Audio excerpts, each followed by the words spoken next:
Let me tell you a story of life and death. My death. But before we go there, we need to go back to a time where it all started.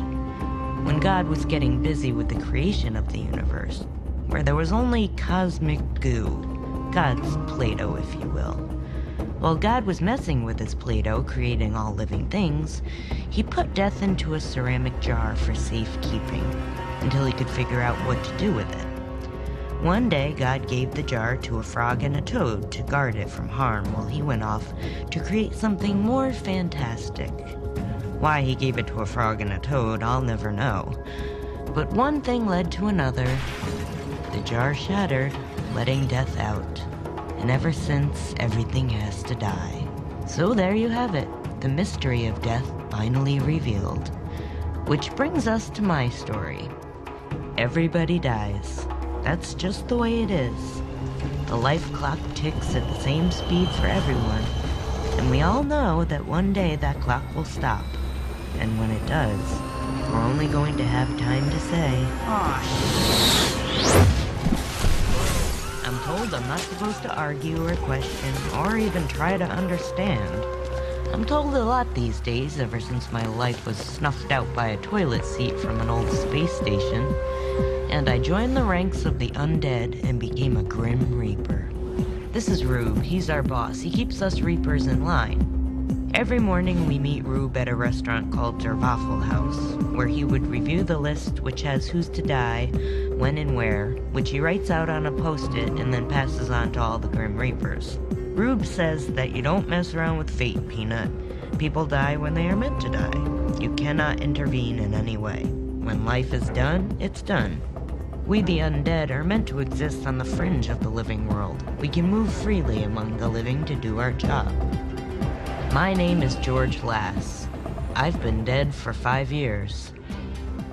I take souls for a living. My division is external influence. Translation, murders, natural disasters, accidents, etc. And I do mean etc.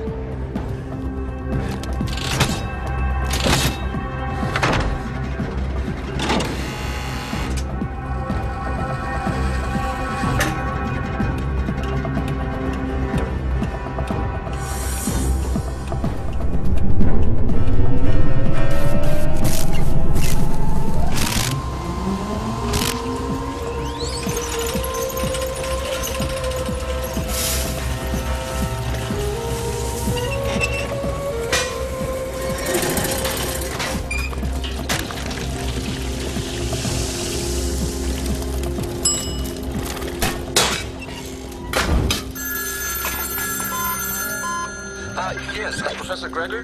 This is Mr. Fielding from the Arthur Beresford Foundation. I am thrilled to announce to you that you have finally been named the recipient of our $500,000 Genius Grant.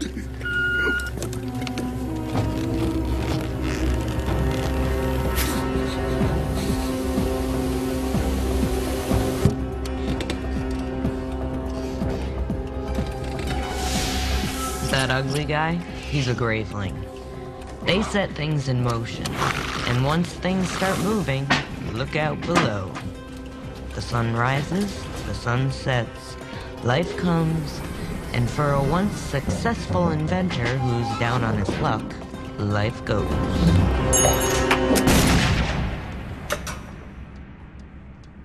Welcome to the afterlife, Mr. Gregor. Sorry about the last-minute reaping, but we don't normally do suicides. So I wasn't sure you were our man until the last second. I don't care. I won. I finally won. Yes, you did. A jackpot.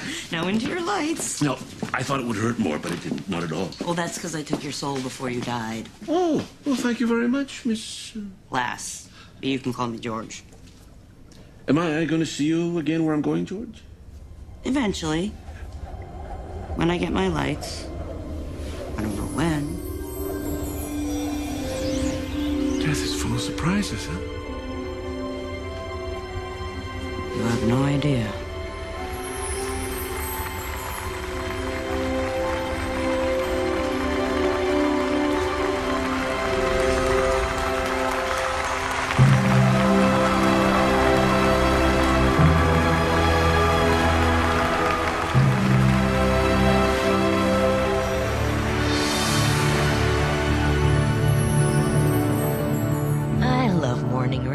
accomplishing so much when everyone else is still in bed and I still have the whole day ahead of me.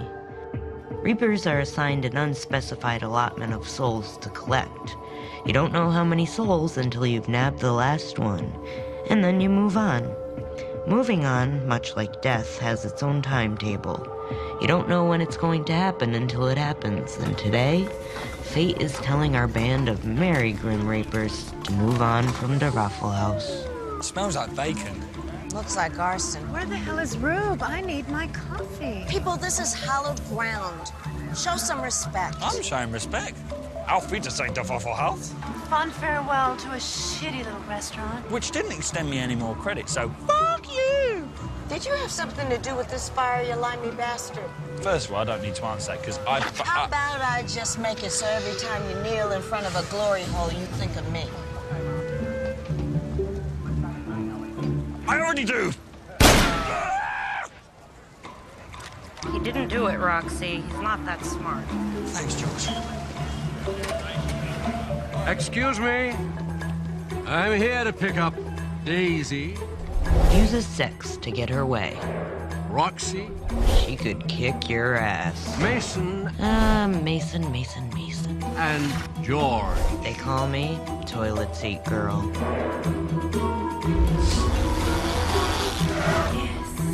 That's right. Wait! He's supposed to open the door for us. Oh, my bad. I didn't go to prom. Thank you. Ooh, snacky snacks. In the space-time continuum, everything changes. Woo! Change can be slow. Show me your tits! Oh! Change can be fast. Change can be welcomed or feared. Or it can come to you in a black limo and take you to a fancy restaurant. One thing you can count on is change. No, look, I told you already, no. No means no. I'm not going to change my mind. Oh, 1 second. Ah, there you all are. Welcome, please. Have a seat. Daisy. Died on the set of Gone with the Wind, 1939. Mason. What? Drilled a hole in your head, 1966. Roxy. Strangled with a leg warmer in 1982. And George. Killed by a toilet seat from outer space in 2003.